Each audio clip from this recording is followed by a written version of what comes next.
Olá, bem-vindos aqui.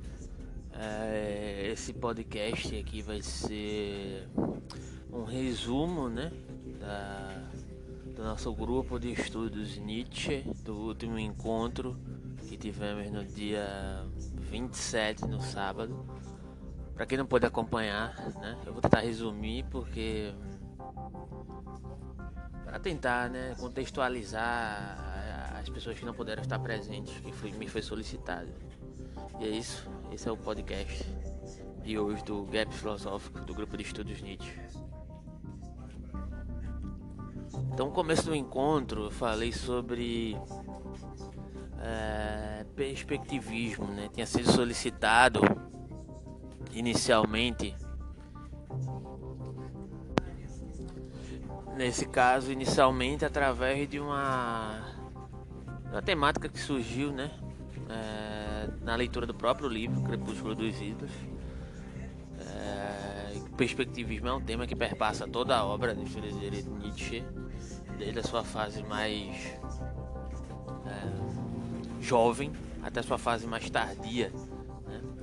Isso vai ser elaborado aqui. A gente vai explorar essa questão aqui um pouco resumida, né? Porque a questão do perspectivismo em Nietzsche não é algo tão, digamos, simples assim, é mais complexo do que parece.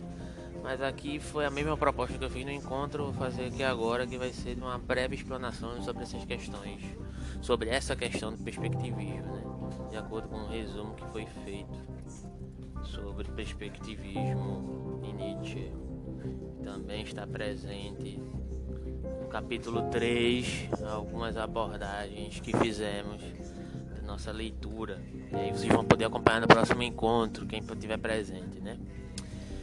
Então, começando a questão do perspectivismo, a noção de perspectiva, na verdade, é usada no início da carreira, certo? Em um sentido informal, de ter um tipo de visão. No entanto, o conceito mais técnico de perspectiva é importante ao longo do Nietzsche mais tardio, né? A perspectiva envolve essa determinada analogia com a visão, né? Um tipo de psicologia, né? Ou um tipo de fisiopsicologia em Nietzsche, né? Então a perspectiva surge a partir de uma interpretação de sutis diferenças entre as imagens a partir da perspectiva de dois olhos, né? Digamos assim, né? Ou seja, existe uma sutileza, né?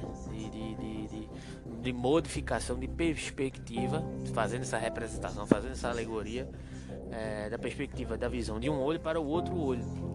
Cada olho vislumbra algo a partir de uma determinada perspectiva diferente, né? Então, diferenças como o tamanho e o arranjo de uma única determinada imagem visual. Essas diferenças seriam sinal de algo que estaria longe de nós, não algo direto, que poderia ser abarcado a partir da observação à distância, mas na melhor das hipóteses, uma inferência direta. Nietzsche, poderíamos comparar aqui, fazer essa comparação aqui, né? Esse resumo ele é baseado no dicionário Nietzsche, não do Brasil, mas é uma outra versão do dicionário Nietzsche que eu deixo disponibilizado aí no grupo posteriormente, certo? Então esse resumo foi feito baseado nesse dicionário. Então o comentador do dicionário, né, ele utiliza essa comparação, né, com Berkeley, diante da teoria da visão. Ou seja, em A História da Pintura, a perspectiva é a arte e a ciência de fazer as coisas em uma tela plana parecerem próximas ou distantes, no que diz respeito a um ângulo de visão implícito, a um determinado ângulo de visão implícito. Então, o próprio objeto não teria relação com os objetos ou eventos representados a partir da perspectiva da própria visão. Nesse caso, a perspectiva implícita seria alcançada por um conjunto de sinais visuais que se coadunam, que se conjuminam em uma determinada estruturação de representação dessa perspectiva, né? Então, que é em si, a partir dela mesma, não teria relação direta com essa ideia de uma proximidade, né? De uma proximidade de abarcamento, de uma representação essencial, né? Então, Nietzsche, nesse sentido, faz uma referência implícita referente a essa questão que pode se relacionar em vários sentidos com essa representação, com essa alegoria ótica, né? Nietzsche resume essa questão e esse conceito de perspectiva, né, em H.E. Ciência, aforismo 354. Não haveria um acesso à verdade das coisas. Em vez disso, nos tornaríamos conscientes ou experimentaríamos algo, não coisas, apenas sinais, apenas essa conjuminação de sinais que se apresentam a partir de determinadas perspectivas e que me fazem ter uma determinada leitura daquilo que tento abarcar, né? Não as coisas, mas apenas sinais de coisas, onde aqueles sinais há muito foram acordados pela comunidade humana, codificados na linguagem. Instituições, por exemplo, como podemos utilizar aqui como exemplo essa questão.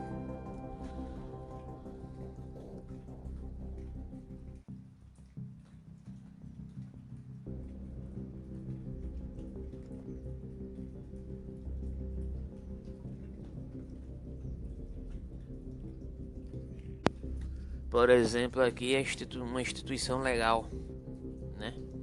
Como uma designação de algo como legal, valores aceitos, moralidade, determinados hábitos, ou seja, uma conjuminação de representações, digamos, semióticas que representam uma determinada concepção de legalidade. Tinha essa perspectiva, né, abordando essa questão aqui da moral como algo real, como algo palpável, né? Então, qual seria a origem desses sinais? Nietzsche nos responde que seria, de certo modo, utilitária, né? Ou seja, o humano se torna consciente dessas coisas que são, e apenas dessa forma que são,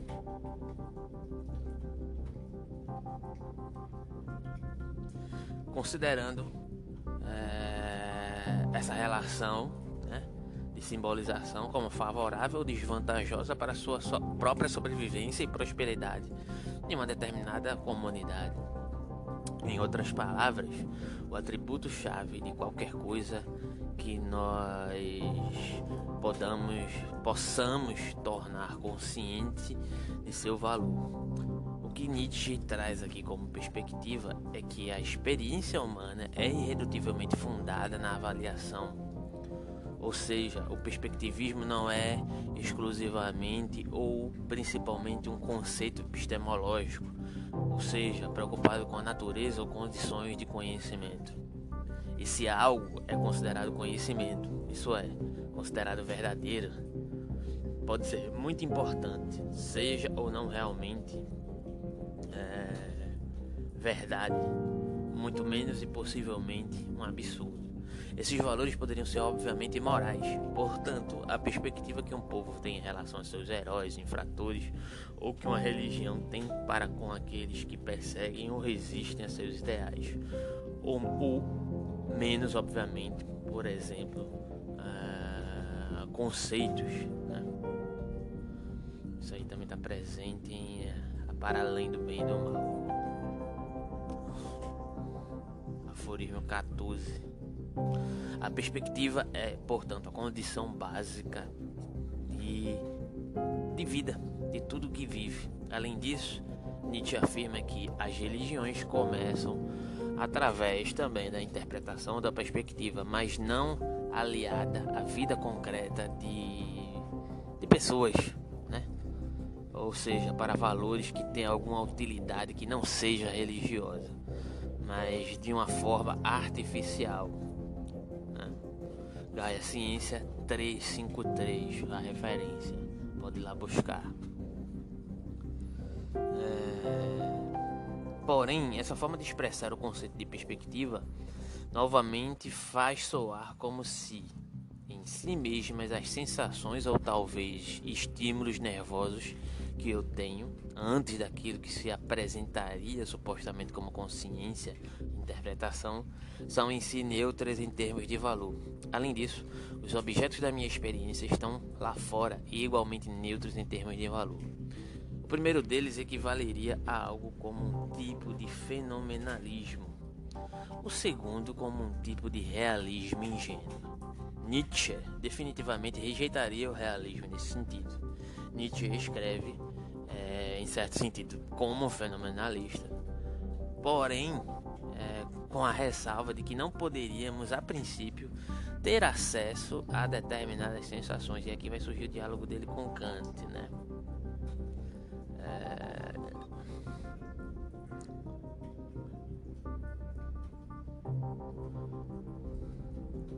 E aqui é citado Genealogia da Moral, né?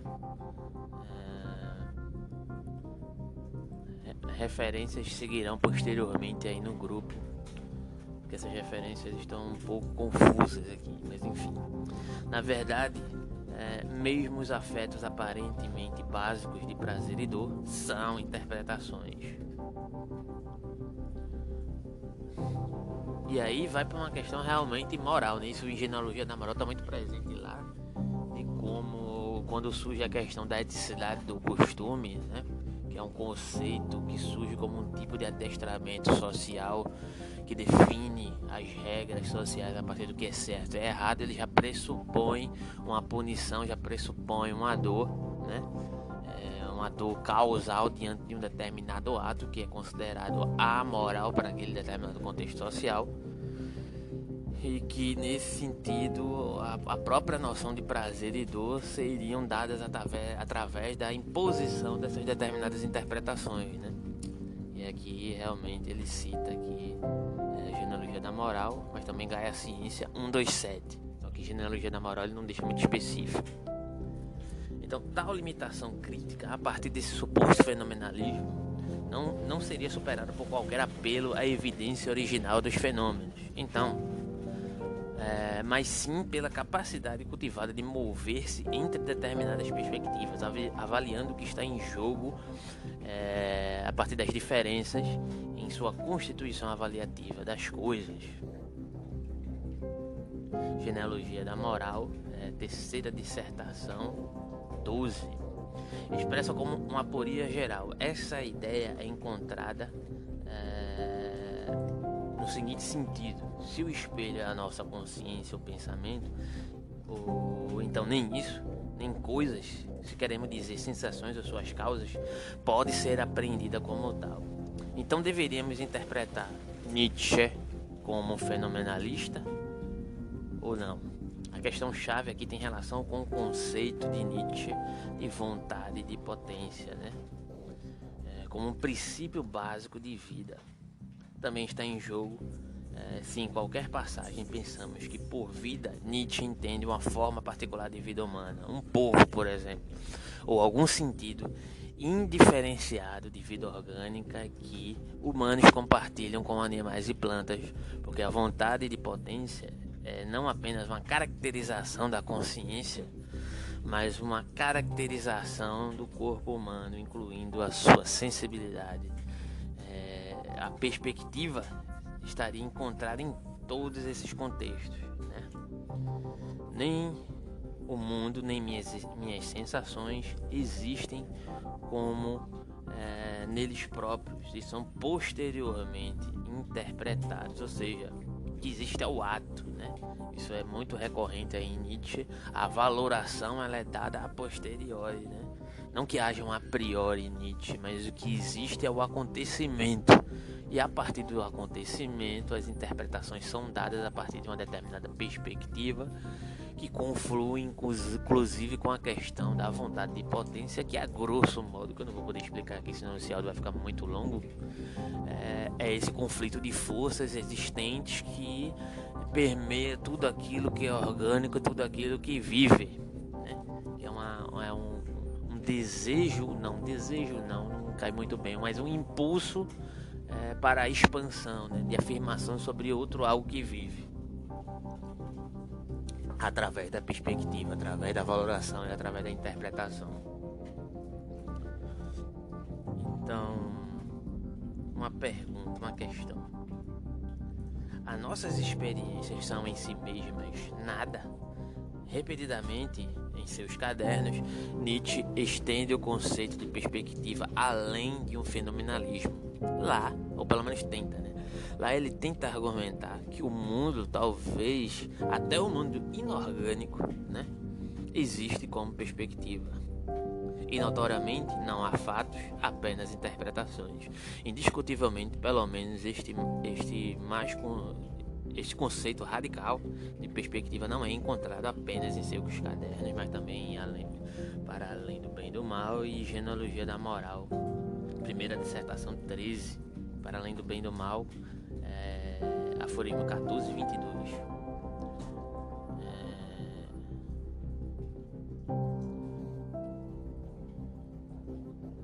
Então, em certo sentido,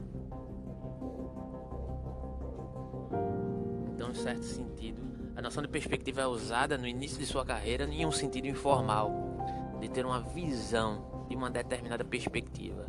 No entanto, um conceito mais técnico de perspectiva é elaborado diante do Nietzsche mais tardio. A perspectiva envolveria uma analogia sutil entre essas determinadas diferenças em relação ao que se representa, né, e ao que se constitui a partir daquilo que já é dado, a partir dessa concepção de realidade, como já tinha sido dito aqui, né?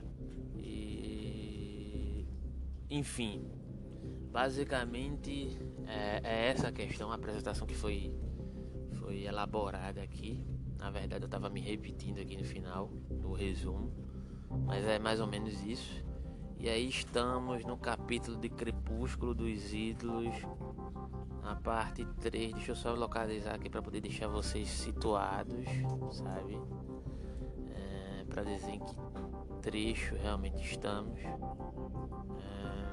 para finalizar o áudio aqui de uma maneira mais correta. E aqui estamos, capítulo 3, a razão na filosofia. Lemos o 3, lemos o 2, que trata da questão de Heráclito, né? Ponham de lado com grande reverência o nome de Heráclito. Se o resto dos filósofos rejeitava o testemunho dos sentidos porque estes demonstravam multiplicidade e mudança, ele o rejeitou porque mostravam as coisas como se elas tivessem duração e unidade. Também Heráclito foi justo com os sentidos. Eles não mentem nem do modo como os eleatas pensavam, nem como ele pensava. Eles não mentem. O que fazemos do seu testemunho é o que introduz a mentira. Por exemplo, a mentira da unidade e a mentira da materialidade, da substância, da duração. A razão é a causa de falsificarmos o testemunho dos sentidos na medida em que mostram vir a ser. O decorrer, a transformação, os sentidos não mentem, mas Heráclito sempre terá razão em que o ser é uma ficção vazia. O mundo aparente é o único, o mundo verdadeiro é apenas acrescentado mendazmente. E aqui está em relação justamente com aquela questão, para você ver como aparece durante a obra de Nietzsche essa questão do perspectivismo, por mais que ele não cite diretamente, né? Essa última parte aqui, quando ele diz o mundo aparente é o único, o mundo verdadeiro é apenas acrescentado mendazmente, ou seja, o que existe é o fato, o que existe é o acontecimento, né? A valoração do acontecimento é acrescentada posteriormente mendazmente, né? E o 3, lemos o 3, e que finos instrumentos de observação temos em nossos sentidos, esse nariz, por exemplo, do qual nenhum filósofo falou ainda com respeito e gratidão. É por ora o mais delicado instrumento à nossa disposição. Ele pode constatar diferenças mínimas de movimento que nem mesmo o espectroscópio constata. Nós possuímos ciência, hoje exatamente na medida em que resolvemos aceitar o testemunho dos sentidos, em que aprendemos ainda a aguçá-los, a armá-los, pensá-los até o fim.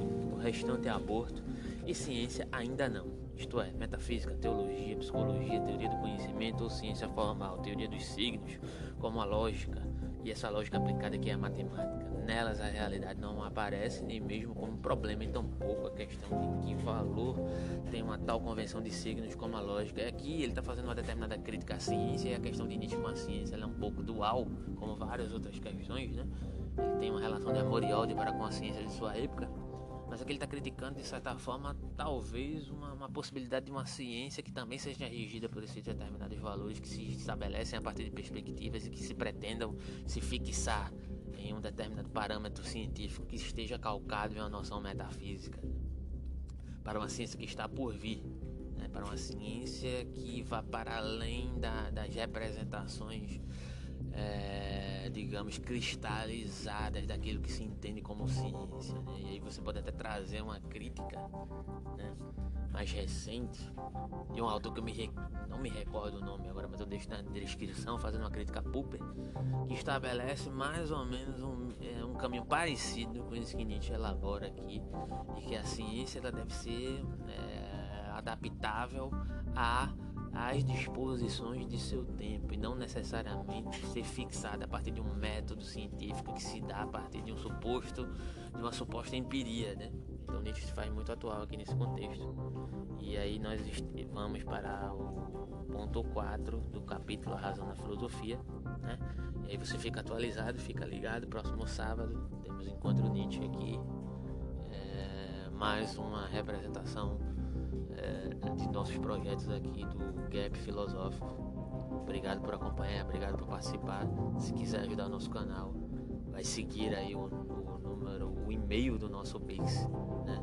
Pra, se você quiser e achar que deve colaborar para ajudar a gente a melhorar a qualidade do canal, dos podcasts, dos vídeos no YouTube, né? Valeu, é isso. Obrigado. Até o próximo encontro, até o próximo podcast.